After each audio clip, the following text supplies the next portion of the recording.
Hey guys, welcome. It's time. It's that bat time for the Retire with Less series, the $250,000 paper portfolio that I'm using to. I'm not trying to prove anybody wrong, but I'm trying to show people that are not in the realm, right? In the conversation of retirement planners and experts that say you need millions of dollars to retire, right? The vast majority of Americans aren't going to get there to what the experts say.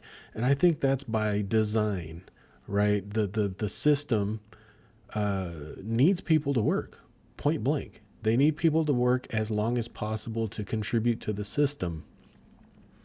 So the more that they can push out this, you're going to eat cat food and drop dead if you don't have millions of dollars for retirement, it's just fuel for the system. So, but the truth is, the vast majority, like myself, like most of you out there, are never going to achieve those goals that the experts say you need to do.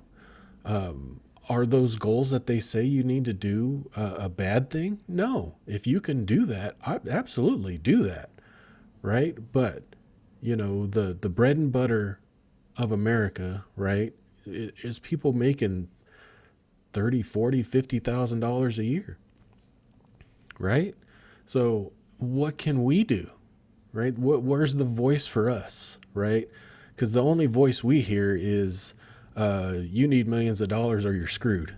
That's the voices we hear. That's what the vast majority of the bread and butter Americans are hearing all the time, right? So what are them to do?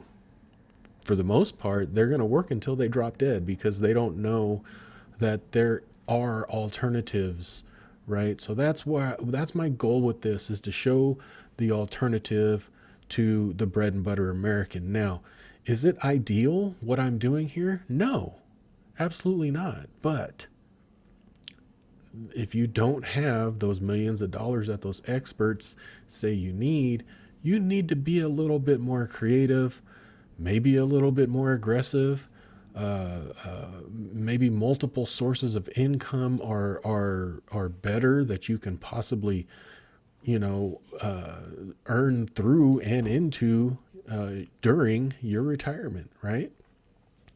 So that was the goal of this, right? Is $250,000 paper portfolio, and we're using an income fund. We're trying two different strategies, right? We're using just the income fund, which is QYLD, and then we're using a cash secured put slash income fund strategy to try and achieve a decent amount of income, right? I have it pegged at right now $2,600 a month is what we're trying to achieve off of this $250,000 portfolio.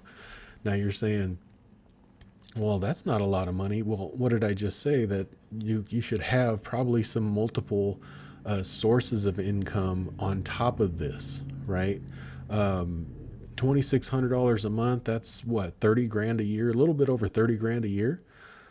That's a good chunk of money, right? For most people. If you were making, say you were making $40,000 at a 9 to 5 job, right? And now you're able to achieve $30,000 of it through these strategies. That's, I mean, pretty much you're golden right there. Now, you probably should earn a little bit more, but pretty much you're golden, because that $40,000 you earned isn't all in your pocket, right? You got gas money to get to work, lunches, clothes, taxes, Social Security, FICA, whatever the heck those other things that they pull out of your check each and every month. You're living on $30,000. So that was the point of this, right? So what we're going to do is we're going to go over March numbers, and then we'll go into April's. And if you notice from the thumbnail, we finally got an assignment in the portfolio, and I'm kind of happy because we've been going months and months. This is going on almost 2 years, I think. This has been going on months and months and months with nothing exciting happening. Right? And it was getting kind of, I mean, it's not boring because I enjoy the message, but, it's like, let's see something happen, right? And that's why I wanted to keep doing this to see if we can break it somehow and see if, hopefully we go through a patch of bad news and we have to make some adjustments. I mean, the NASDAQ lost like 20% this year so far. Well, it's not that bad, but it has been down 20%, and we haven't skipped a beat. So that's good news. So at least we have a little bit of a issue to deal with this month, but I'm going to show you that it's really not an issue. So if you're new here, like, share, subscribe, do all that good stuff. Down in the pinned comment down below are ways you can support the channel. I would appreciate it. You guys are awesome. So let's just get into it. So let's do a review of March, and we'll see March happened, right? We had the SOXL contracts at a 30 strike. SOXL closed below the 30 strike on Thursday, because it was a short week. So we had to buy 500 shares of SOXL at $30 a piece. So this $15,000 that was needed to secure those shares, we had to spend and buy 500 shares. The QQQQ, that was one too many Qs.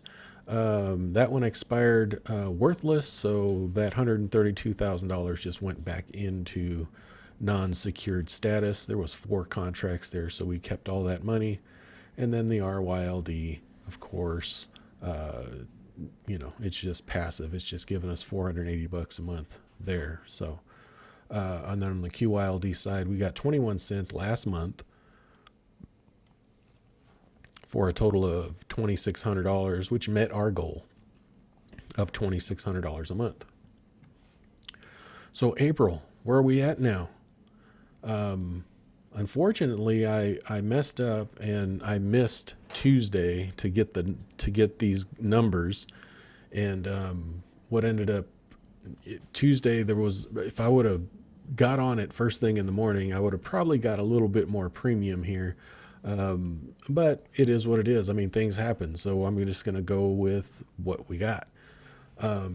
So what we ended up doing is buying those 500 shares of SOXL. Cost basis is $15,000. Current share price is $28.50. Now this says strike price if needed to buy. It should be buy/sell, because we're going to sell an at the money covered call on those 500 shares. We're going to have it expire out to May 20th. Cash needed to secure is 0 because the stock is securing the contract. So in other words, if SOXL by May 20th gets up to $30 or above, we would sell those shares for $30. Even if it went to 40, even if it went to 50, we'd have to sell those shares for $30. Now we had 5 of those contracts because each contract represents 100 shares, so there's 5 of those, and we were able to pull $360 per contract on SOXL for a grand total of $1,800 in income in cash deposited in your bank that day. Okay. Now on the Qs, I took the cautious route this month.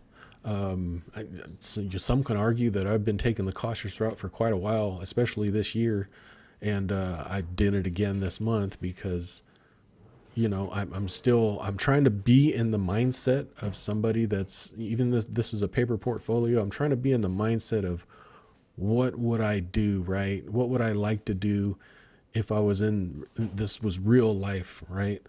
And with the way the market is and everything else, I thought, let me be light. Now I'm going to still sell it at the support level, right? Current share price is $341. The support level for the QQQ is around that $320 mark. Now that's not a big dump, right? It's like 5%, a little over. Is that 5? That's less than 5%. But it's a key support level. So Because of the fact that we got so much money from the SOXL, what I decided to do is only sell 2 contracts on the QQQ out to May 20th at a 320 strike, and we were able to get $440 per contract. So on May 20th, if QQQ is at 320 or below, we would need to buy 200 shares. Now the cash needed to secure that is only $64,000. RYLD paid out a dividend of 23.5 cents, and that got us $470 in income for the month. So total, April, we pulled in $3,150, well above our $2,600 requirement. So $550 gets added to our cash bucket, because, even though we received $3,150, I'm pulling that out, right? Because we got to spend it. We got to pay our bills. So the excess or the short is the only thing that gets added back into our cash. Okay, hope that makes sense. So our cash went down to $234,513. That's because we had to buy the $15,000 of SOXL, and we added also the 550. So that ends up being $234,513 in cold hard cash. Now we do have to minus, just accounting wise, we have to minus the securement of the bless you, the securement of the QQQ contracts, which is $64,000. So what that line is cash, which is this, minus the secured portion, right? So this is liquid, in other words, right? The $170,513 is pure liquid, cold hard cash sitting in our account. Now, the argument here is, why are we having so much cash? Well, I think with the way the market is, it's kind of a little, I think it's prudent to be conservative, especially in the mindset of someone that's retired, right? Now I thought about doing it, and I still might, is adding even more RYLD to bring that up to maybe double the position, to be able to double our guaranteed monthly income and take the pressure off having to sell the puts, right? So that's what that would do. But as of right now, I think I'm going to stand pat, and I think we're doing quite well here. So $3,150 brought in for April. 550 is the excess added back to our cash. 2,600 essentially taken out and paying our bills. Okay, so good deal. So how did QYLD do? We'll check it out. QYLD paid a 20.5 cent dividend, which gave us for the month $2,542. Now, what you'll notice, you'll be able to pretty much know what QYLD is going to pay out. Just look at what the share price is, and that's 1% of that. That's pretty much what they'll pay out, right? So over here, the share price was probably right around 21 bucks. This was probably around 20-ish, right? So you pretty much know what you're going to get with QYLD just by looking at the share price. So we got 2,542 bucks. We were short $58 there. So our cash balance, because we had to pull $58 from our cash balance to be able to pay our bills, since our monthly goal is $2,600. So we're down to $1,829.89 in cold hard cash, liquid cash.